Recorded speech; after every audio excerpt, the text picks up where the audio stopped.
বেশি হৰবৰি না হয়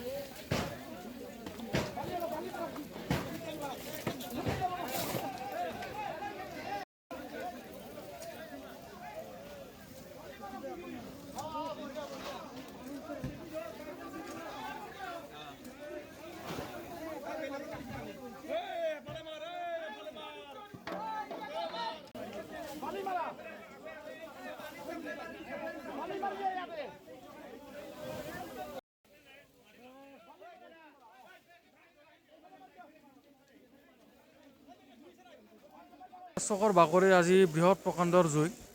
এই জুইৰ ঘটনাত আজি আপোনাৰ তামোলপুৰ অঞ্চলত এখন ফায়াৰ ব্ৰিগেড নাই।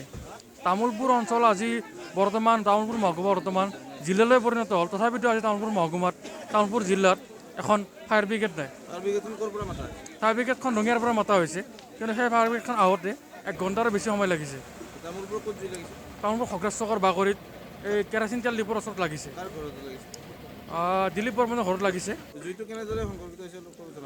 কেনেদৰে সংঘটিত হৈছে ইমান এটা ঠিক গম নাপাওঁ। তথাপিতো আমি তামোলপুৰৰ সমূহ ৰাইজ ইয়াত উপস্থিত হৈছে জুইখন নুমুৱাৰ কাৰণে। কিন্তু তামোলপুৰ অঞ্চলত এতিয়ালৈকে জিলালৈ পৰিণত হোৱাৰ পিছতো এখন ফায়াৰ ব্ৰিগেড নাই বুলি এতিয়া আমি বৰ্তমান লজ্জিত। আমি